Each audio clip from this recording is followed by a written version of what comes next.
Boa noite a todos. Nós estamos mais uma vez reunidos para uma aulinha no Zoom e hoje com o tema os 10 testes de Abraham. Abraham era o primeiro judeu e nós vamos procurar mostrar alguns aspectos importantes da vida do Abraham, lembrando que a Torá é uma fonte inesgotável de inspiração. Uma história qualquer tem seus limites, porque, em geral, as histórias são inventadas ou repassadas, veiculadas pelo ser humano. Mas a Torá é diferente, porque é um conceito básico do judaísmo que a Torá é a expressão da sabedoria infinita de Deus. A Torá tem muitos níveis de interpretação, e mesmo nível simples de interpretação, dentro da ótica correta, pode nos inspirar muito em relação ao nosso dia a dia, à nossa vida, os nossos afazeres, etc., e principalmente a reação correta diante dos problemas que a vida nos oferece, nos grandes desafios. Avraham Avinu era uma alma predestinada, era a alma que daria origem à grande nação do povo de Israel. Então, desde o seu nascimento, ele já foi diferenciado. Ele passou por muitos testes.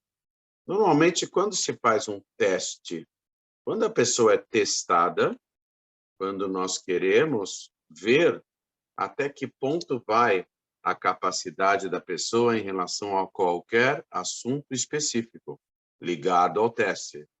No caso de Avraham Avinu, Hashem queria lhe dar uma bênção muito especial, uma recompensa muito especial, mas para que ele valorizasse, houve a necessidade dos vários testes.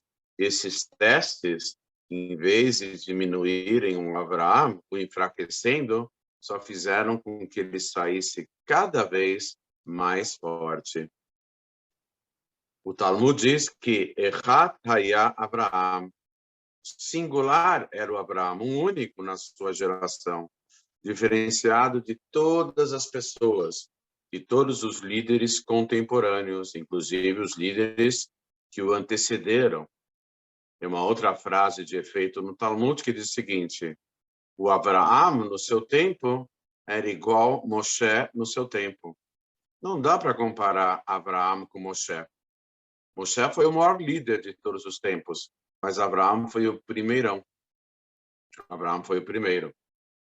Então, vamos falar um pouquinho dos 10 testes que Hashem fez com que Abraham passasse por eles, para depois lhe presentear com uma bênção do tamanho do mundo, uma bênção inesgotável, que se revela principalmente pelos seus descendentes e que se revelará mais ainda com a vinda do Mashiach no mundo vindouro.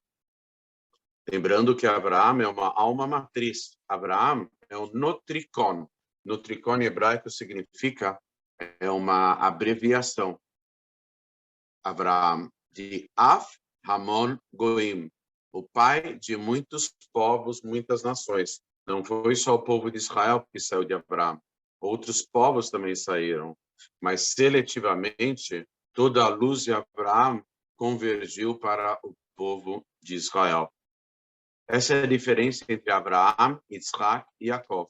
O primeiro patriarca teve 2 filhos e depois teve mais 6 filhos, dos quais saíram muitas nações. O segundo patriarca teve Jacó, mas também teve Esaú. Esaú é a origem do povo de Edom, que deu origem aos etruscos, etc., que deram origem aos romanos. E Jacó foi o único que teve 12 filhos. Esses 12 filhos compuseram a nação judaica, foram os componentes básicos do surgimento do povo de Israel. Abraão, ao nascer, a situação já ficou complicada para ele. A exemplo daquilo que aconteceu na época do faraó, no Egito, com a saída, a história do Êxodo, que os sábios, os feiticeiros e sábios do faraó, disseram a ele que alguém nasceria do povo de Israel e o enfrentaria e tiraria o seu poder e bateria de frente com ele. Na verdade, era Moshe. Moshe bateu de frente com o faraó e ele, com receio, pediu que os filhos, que todo menino, todo varão, fosse afogado no Nilo. A mesma coisa o Midrash diz que ocorreu na época de Nimrod. Nimrod era o soberano do povo dos sumérios. E, a exemplo do Paró, ele era considerado uma divindade. Ou seja, não era todo estranho, não era incomum na antiguidade o culto à personalidade de alguns seres humanos serem considerados ídolos, como, por exemplo, Paró, como, por exemplo, Nimrod e outros tantos. Então, Nimrod ele foi aconselhado pelos seus feiticeiros e magos e conselheiros e bruxos para eliminar um sem número de crianças, porque das crianças próximas a ele, alguma ia se levantar para peitá-lo. O que Nimrod fez, bem sensibilizado? Ele começou a fazer uma matança de crianças. Segundo o Midrash, o Nimrod chegou a matar 70 mil meninos, crianças. E o Abraão, o pai dele, segundo duas versões, conforme falamos em outras ocasiões, além do pai dele ter uma loja de estátuas, talvez quando já fosse aposentado, o pai dele foi um grande guerreiro, um grande soldado, um grande general, e ele que expandiu as terras e os domínios dos sumérios. E a esposa do Terah, que o nome dela, segundo o Midrash, é Amtalai Bat Karnevó, o nome da mãe do Abraão, não consta na Torá, consta somente no Midrash, no Talmud. Amtalai Bat Karnevó, ela ficou grávida, eles tinham muito receio que Abraão, que a criança que iria nascer, fosse morta. Então, existe uma ideia, segundo o Midrash, que Abraão ficou oculto dentro de uma caverna, inclusive, à época, fizeram uma troca com outra criança, pensaram que tinham morto Abraão, e no final era outra criança que acidentalmente foi trocada, etc.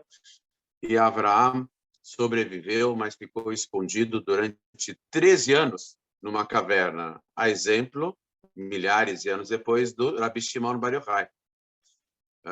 Então, Abraão ficou, segundo o Midrash, escondido. Ele só saiu na idade de 13 anos. E aí ele começou a conquistar o mundo pelo senso crítico dele e pela noção maior a concepção maior de um único Deus. Existe a ideia de que Abraão, desde tenra idade, começou a perceber que há alguém acima de absolutamente tudo que seja perceptível. Essa conclusão ele começou a tirar já em tenra idade.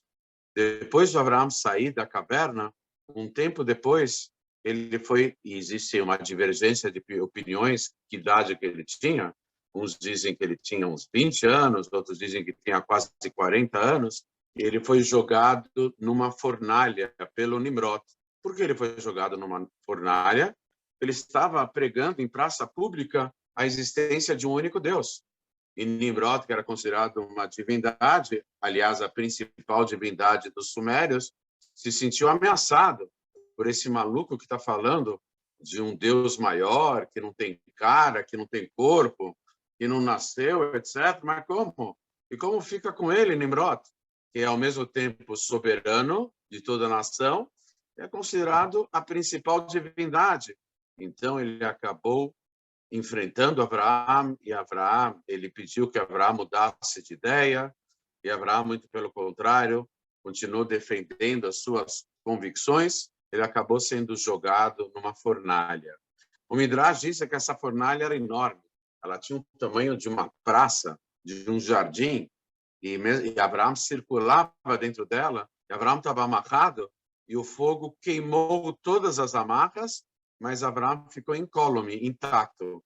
Abraão, que era tão ligado a Deus, pediu uma intervenção divina naquele momento, não para que ele fosse salvo, porque ele já estava decidido a morrer pela convicção dele, a existência de um único Deus, a santificar o nome de Deus. Mas ele quis que Deus se manifestasse para fazer uma frente aos idólatras e para mostrar que o mundo não é só embebido em idolatria, existe um comandante, existe um dono, um soberano desse mundinho que é o planeta Terra, que é o universo, que é o todo-poderoso Criador dos céus e da terra. E milagrosamente Abraão foi salvo desse, por isso que o nome da cidade que ele nasceu era Ur-Kasdim. Ur significa uma fornalha, Kasdim são os caldeus.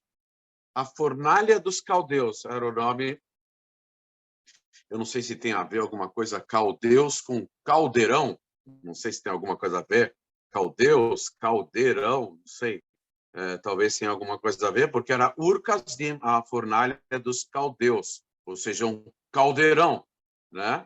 E Abraão foi salvo de uma forma milagrosa. Esse foi o segundo teste da vida dele. O primeiro, que ele, com tenra idade, sobreviveu à tentativa de homicídio, que acabou resultando na morte de milhares de crianças, mas o foco, o objetivo, a finalidade era atingir Abraão.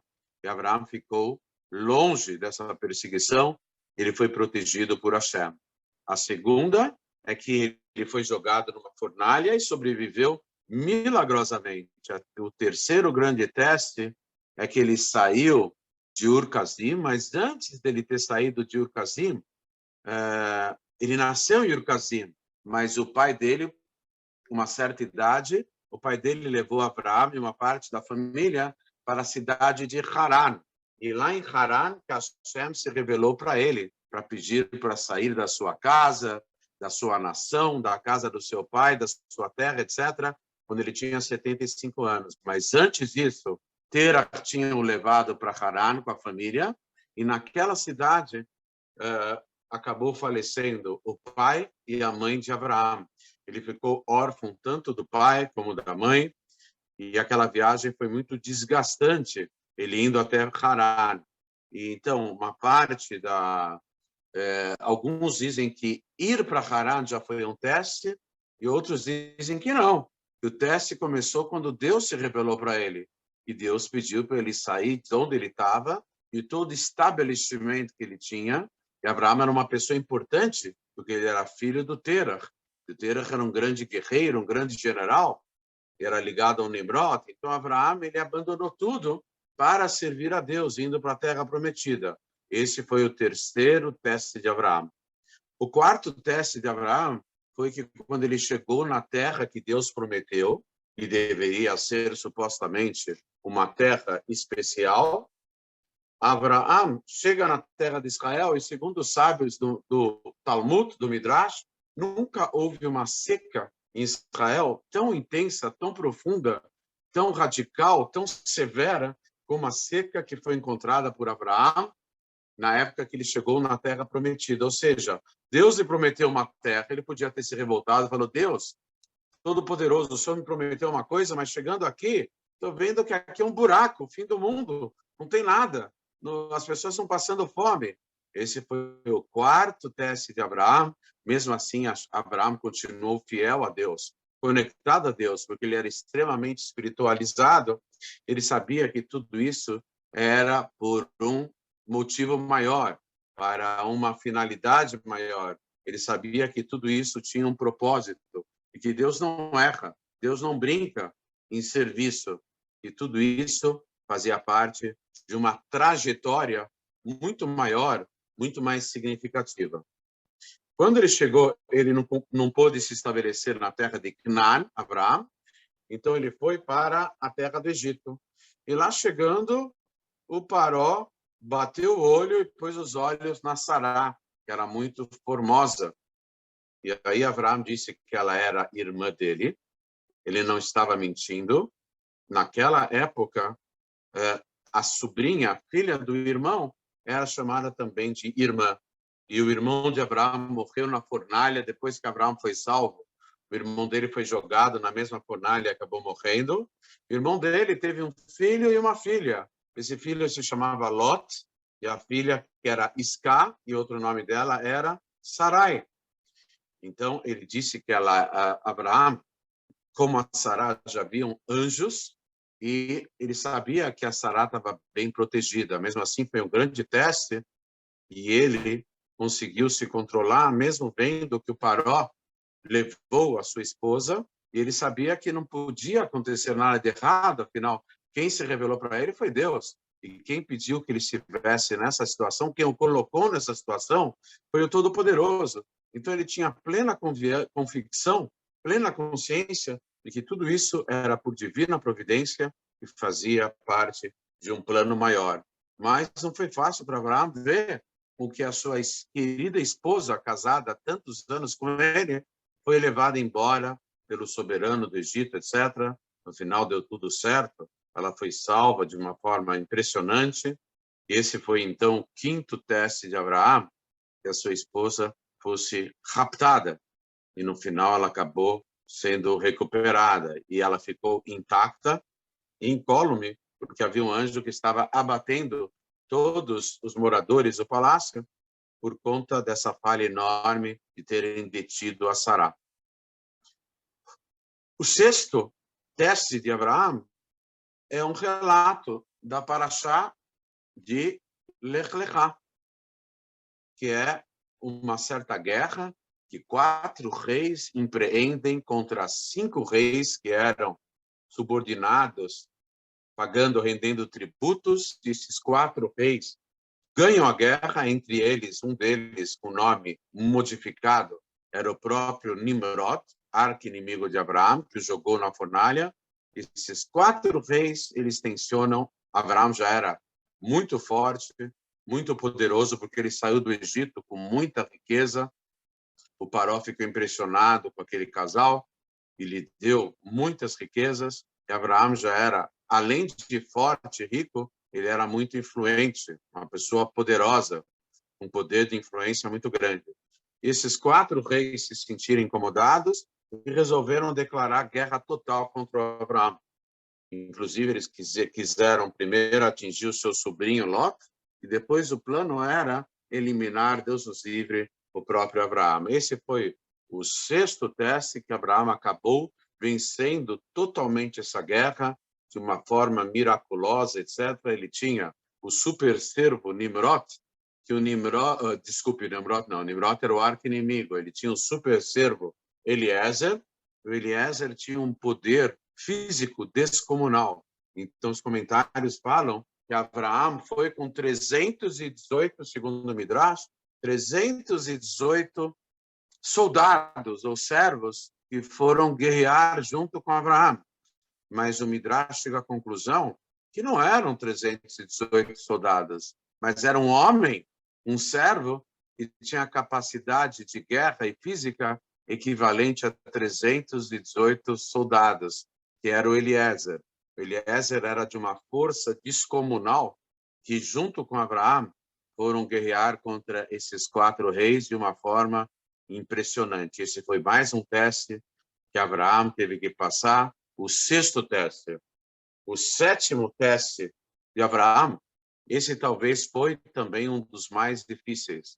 Deus se revela para Abraão, faz um pacto especial e diz o seguinte: Abraão, ele começa a ter uma visão profética, ele vê tudo escuro. Ele vê o horizonte sombrio. Deus fechou o tempo, vieram nuvens escuras, espessas, uma tempestade enorme. E Abraão teve medo, porque de repente o clima ficou assustador. E Hashem falou, preparou o terreno e começou a dizer: de como os descendentes de Abraão seriam estranhos, estrangeiros, numa terra distante, e seriam escravizados, e de lá sairiam com mão forte e braço estendido, com grandes milagres, mas Hashem também antecipou a Abraão o exílio maior, que seria o último exílio de quase 2000 anos, que antecederia o Mashiach. E Hashem mostrou todos os sofrimentos e todas as gerações futuras para Abraão.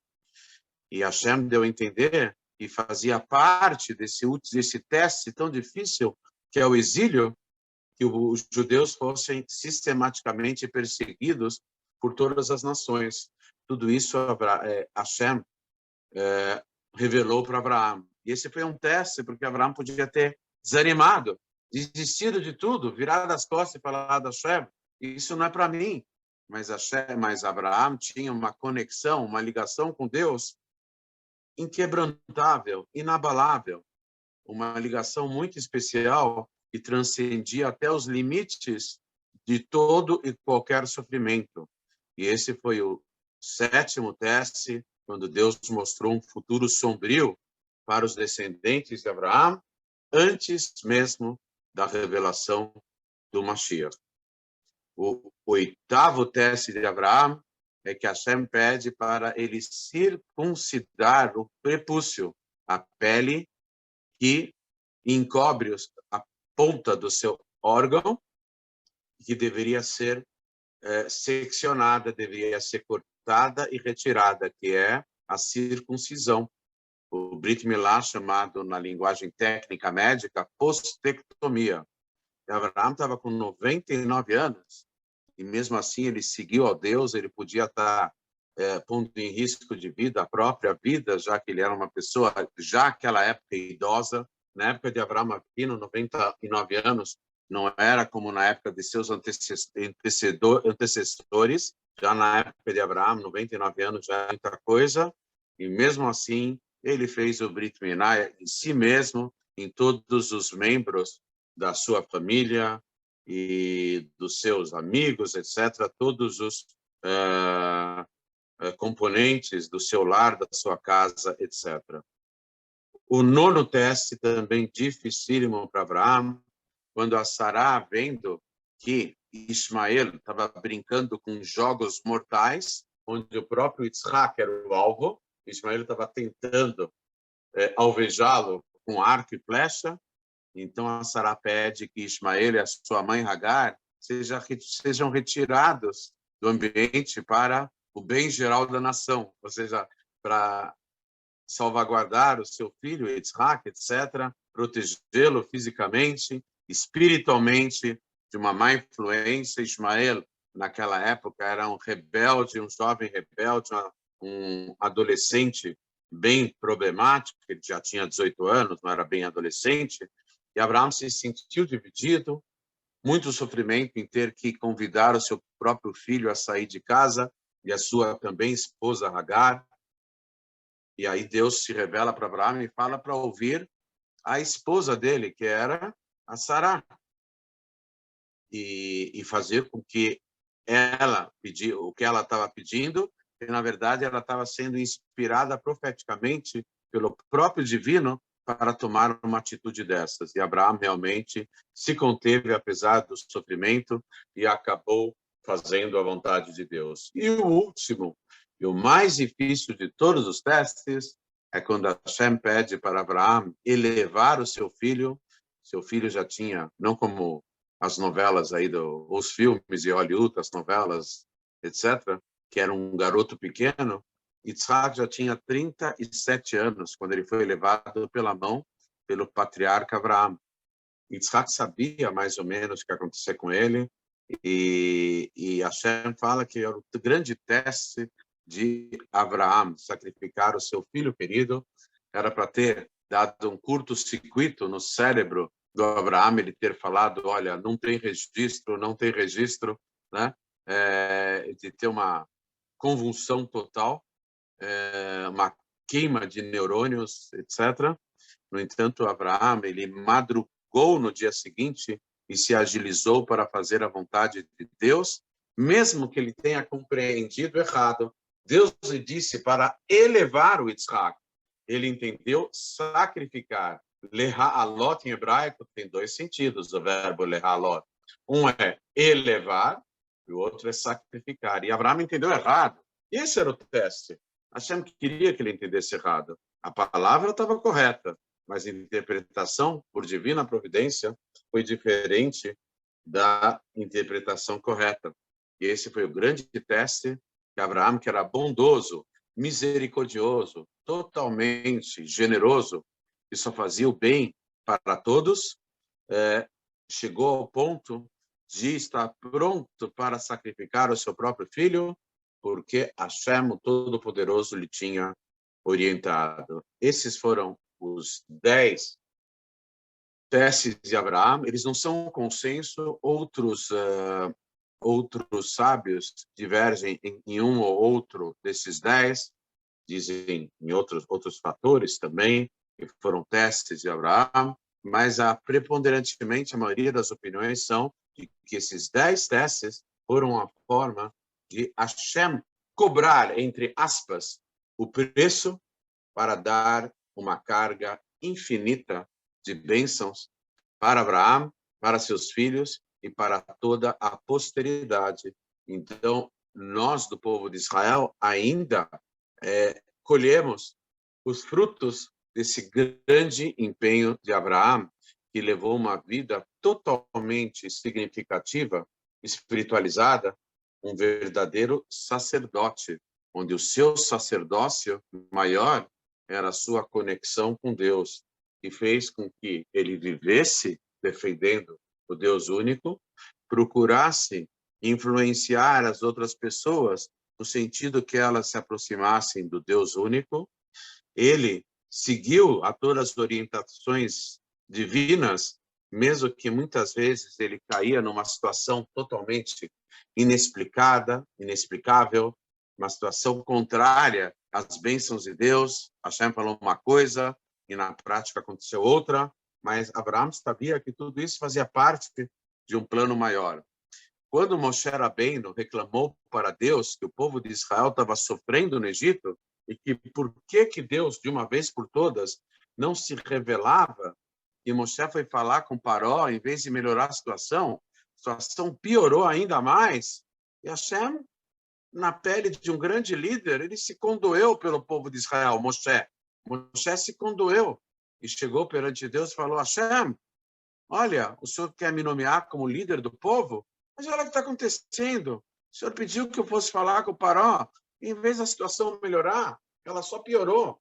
Então, por favor, Hashem, tire o povo de Israel do Egito, mostre a sua força, entre em ação. Aí Hashem reclamou. Hashem reclamou com Moshe. Hashem falou: Moshe, você está reclamando? Você tinha que se igualar a seus ancestrais, Abraão, Yitzhak e Jacó. Eu prometi a eles que iria dar a terra de Israel, mas na prática eu não dei. Mas só a minha promessa, já que se trata de 3 gigantes espirituais, gigantes do judaísmo, Abraão, Yitzhak, Jacó, os patriarcas, Abrão, Isaac e Jacó, só o fato de eu ter prometido, mesmo que eu não tivesse cumprido, já foi o suficiente para eles me seguirem totalmente, de forma incondicional, e fazerem absolutamente tudo o que eu pedisse para eles, numa conexão única comigo. E agora você veio me reclamar? Mas mesmo assim que eu entendi, você veio me reclamar porque você está vendo o sofrimento do povo. Você é um grande líder, você está se condoendo pelo povo de Israel. Então saiba que agora vai começar a redenção, porque eu vou me revelar com o nome Eheye Asher Eheye, serei aquilo que serei, é um dos nomes de Deus, etc. Tem toda uma mística por trás desse nome, e Deus efetivamente acabou tirando o povo de Israel do Egito com mão forte e braço estendido. Mas, de qualquer forma, Hashem ficou, no começo, entre aspas, zangado, contrariado com Moshe. Lembrando que Moshe não poderia ser comparado aos patriarcas. que os patriarcas conseguiram atingir um outro nível, que é o nível de acreditar em Deus somente nas promessas divinas, mas Deus se revelando já era o suficiente para saberem que, de uma forma ou de outra, Deus cumpriria todas as suas promessas. Mas depois Hashem, como eu disse, mudou o disco. E Hashem falou, mesmo que você não se comportou igual aos patriarcas, mesmo assim eu compreendo que você está se condoendo com o povo e que, na verdade, você está representando ele. Então, eu vou fazê-lo, eu retirarei o povo do Egito, atendendo ao seu pedido, não como Moshe, mas como o líder maior do povo de Israel. Com isso, a gente vê a grandeza dos patriarcas.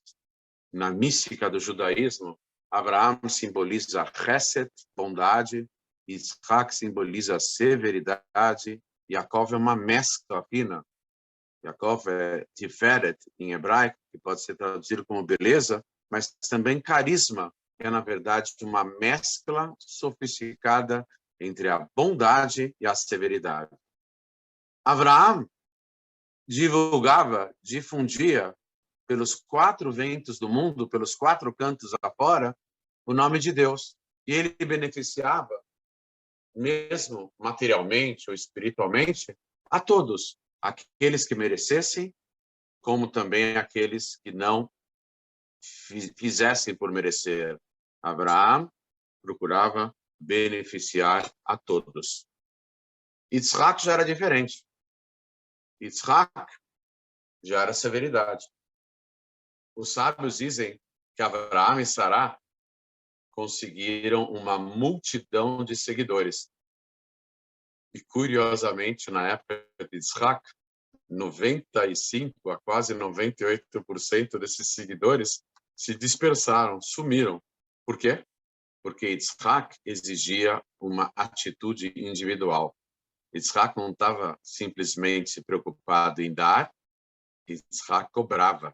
Ele não cobrava barato, ele cobrava caro. Ele queria a qualidade da verdade.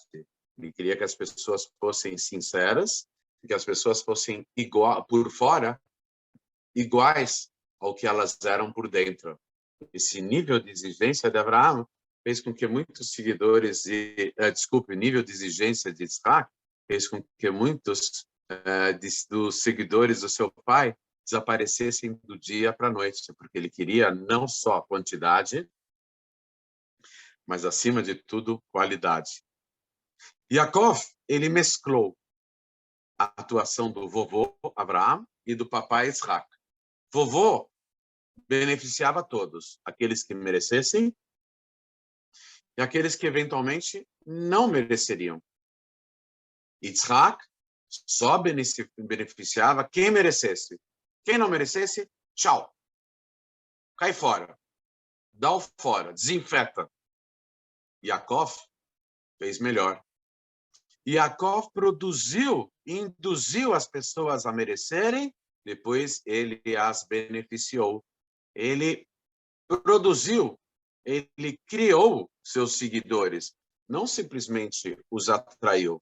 Ele educou os seus seguidores de forma que pudessem segui-lo, e uma vez que viraram seguidores autênticos, então mereceriam ter todas as bênçãos do patriarca Yaakov. Já que ele era uma síntese, uma mescla fina do vovô Abraão e do papai Isaac, então foi Yaakov que mereceu oficialmente fundar o povo de Israel. Aliás, o segundo nome de Yaakov, coincidentemente, é o nome da nação judaica Israel.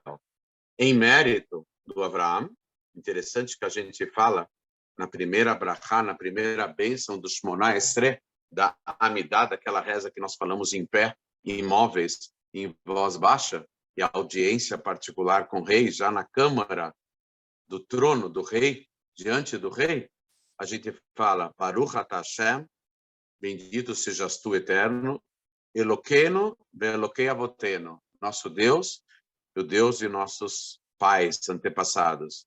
Elokei Abraão, Elokei Yitzhak, ve'Elokei Yaakov, o Deus de Abraão, o Deus de Isaac e o Deus de Jacó. Mas, afinal, não podia falar o Deus de Abraão, vírgula, Isaac, vírgula, Jacó? Mas cada um dos patriarcas captou o único Deus de uma forma muito singular, uma forma muito pessoal. E Abraão, Isaac e Jacó simbolizam bondade, hesed, burá, severidade e carisma. E a simbiose dos dois, a fina flor, surgida da mistura dos dois. Mas como a gente termina essa bênção primeira do Shemona Esrei, Magen Avraham, Deus é o escudo, é o protetor de Avraham. Interessante que o primeiro Avraham não é o mesmo que o último Avraham. O começo da bênção é Abraham, Isaac e Jacob. E como termina a bênção? Avraham. O primeiro Avraham é o Hesed, é a bondade. Mas o último Avraham, que termina a oração, a primeira bênção, com as palavras Baruch atah Hashem, bendito sejas tu, eterno, Magen Avraham, o protetor, o escudo de Avraham, significa uma bondade totalmente acima dos limites, que é, na verdade, a essência maior de Deus, que Deus é a bondade.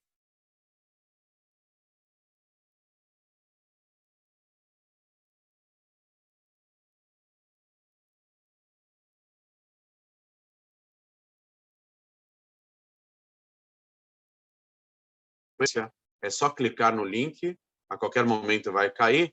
Clicando no link,